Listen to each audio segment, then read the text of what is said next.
So let's do our human bionics, right? That's our next unit here. Let's switch to that.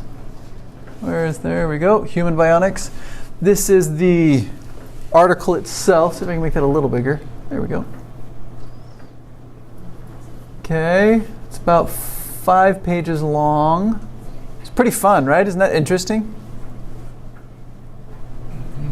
Yes, it is. You guys are funny. Okay, so gist, vocabulary, detail, reference, and inference. Okay, so let's look at our answers, which should be right there. Make that a little bigger. I can find the width. There we go. So here are your answers for those. Here's the reading comprehension, the reading skill, and the vocabulary practice. Okay, so I'll give you a couple of minutes. You guys can answer those, and then we'll talk about it for a little bit.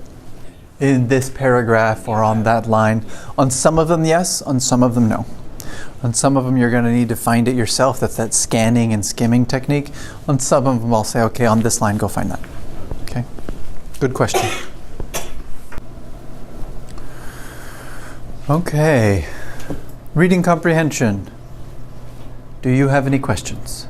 What did you get wrong? Number 1? Sorry, which ones? Number 1, 5, 6? 7? Okay, let's look at number 7. 7 again. Okay. Alrighty, so number 7 right here says, the author implies, when you see that word, you know it's an inference question of some kind. Remember, we talked about this at the end, not yesterday, but on Monday. If it's an inference, that means the answer cannot be in the text. Has to be just a little bit outside of the text. Okay? The author implies that the paper coffee cup went pop because Kit's did not know how hard she was squeezing the cup, could not feel how hot the coffee was, did not realize how full the cup was, could not tell that the cup was already empty. What's the meaning of the word pop? Oh, good.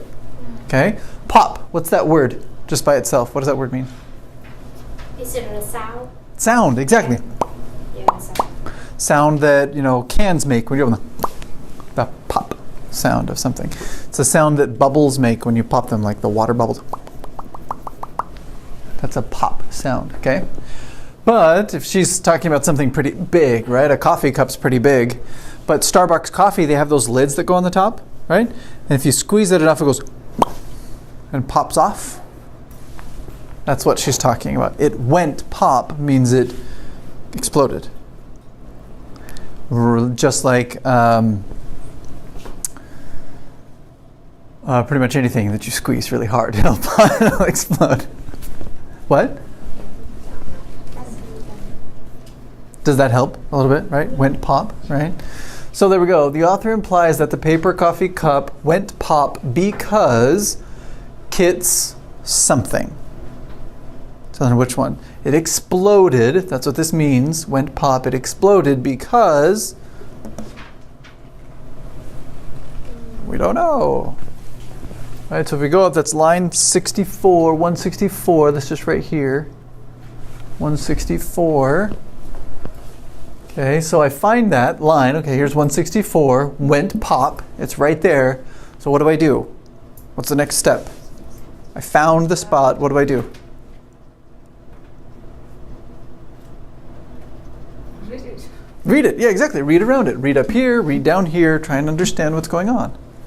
Because you can't understand what pop means until you see it inside of their conversation. So what Kit would really like now is sensation. Ooh, what's sensation? Five senses. Exactly. More specifically, touch. Right? Touch. Right?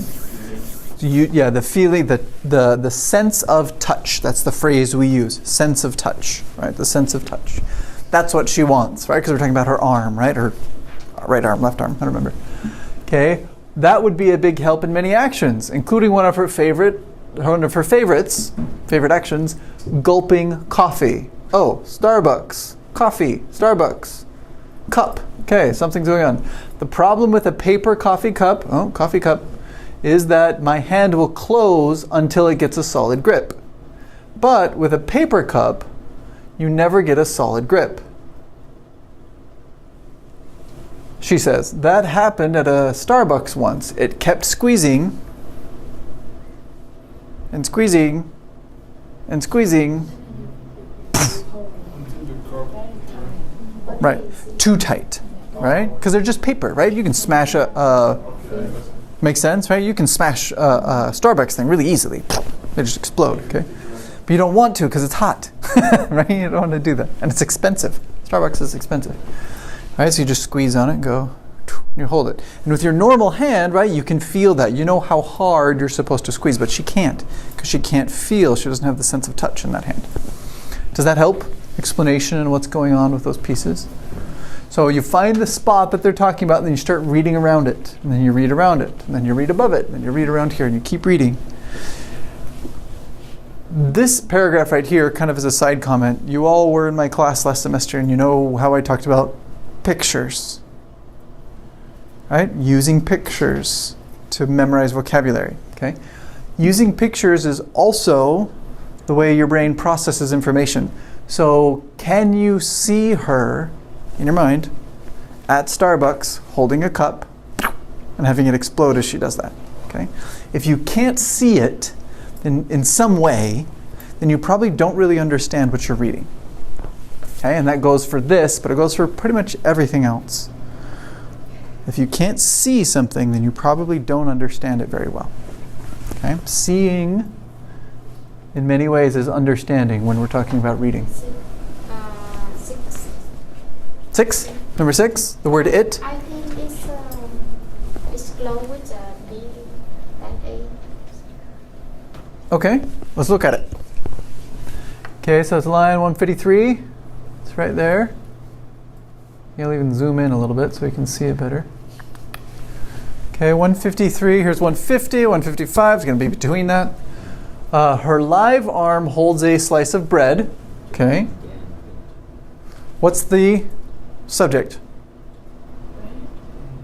What's the subject of this sentence? Not her. Her live arm. Okay, that's the subject. Then we have a verb and then an object, right?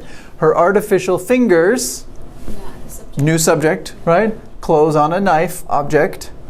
The elbow, new subject, flexes. And she, subject, swipes peanut butter back and forth. It wasn't easy at first. She said, it what? It what? Okay? So we're looking at this. And what they've just described isn't a thing. It's like this process, right, of stuff going on, right? The steps to doing peanut butter, or the steps and how she uses the arm in some way. So it's the system, this process of some kind. Like, okay, well, let's come down here. Which one of these talks about a process of some kind?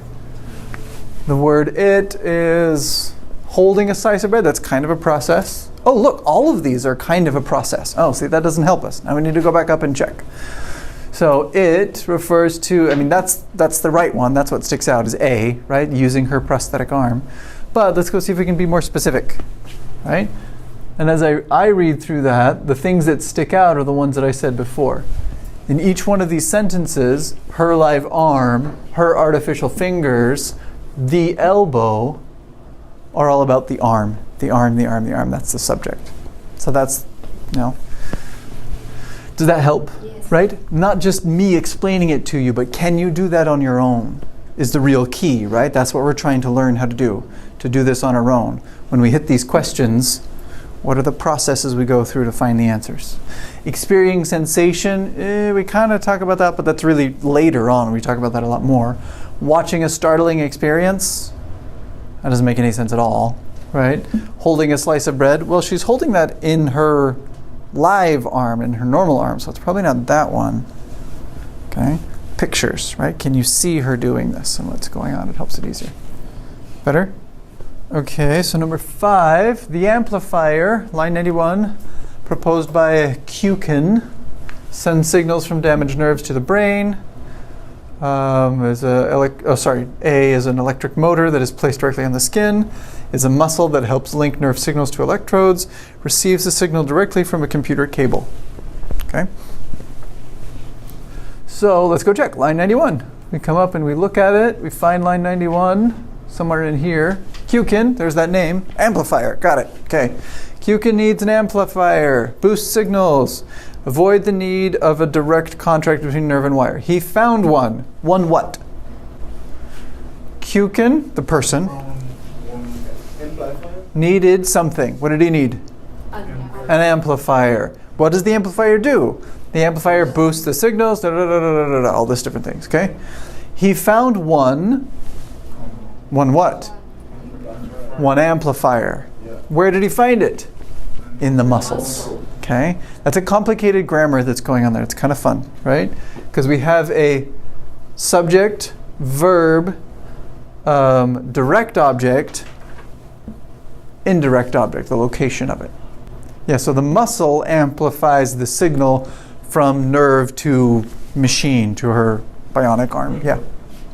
Hold on. So they're saying that 5 is B, right? Okay, so 5 is B. Sends signals from damaged nerve to the brain. Okay.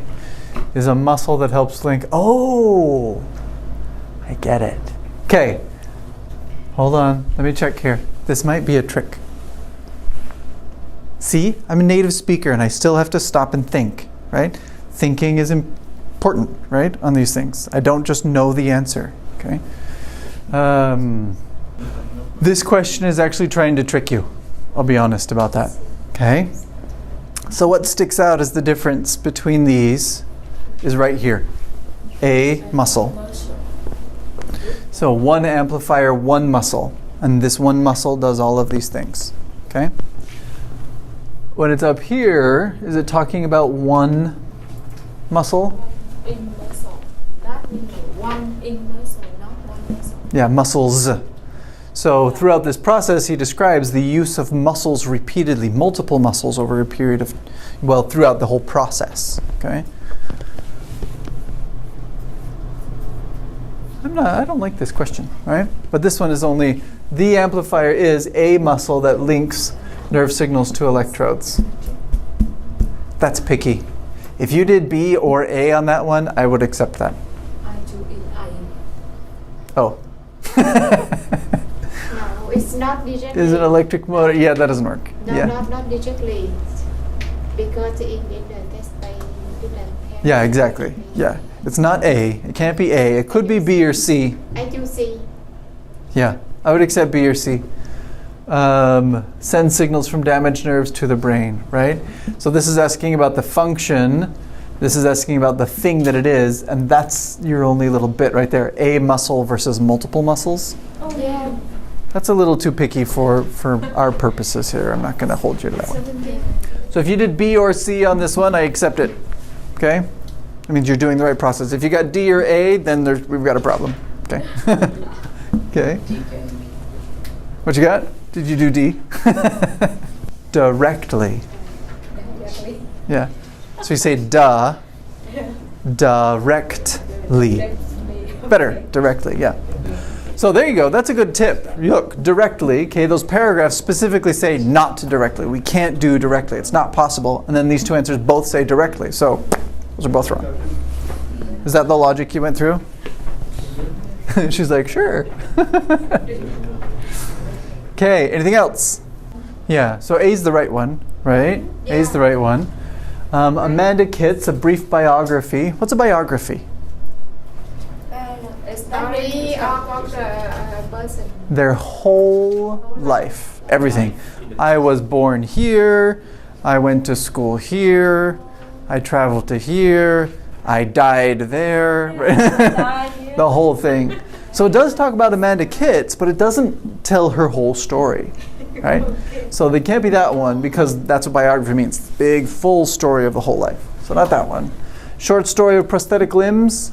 Short history of prosthetic limbs. That doesn't really fit either, right? Because we're only talking about bionic things, not about all the other previous versions that existed there. Okay, so that one doesn't work. Latest varieties of robots. Nope. Nope, not at all. So then A's the one that fits there. Bionics, the next generation of prosthetics. We will practice the pronunciation on that word, right? That's a hard word. Okay, good.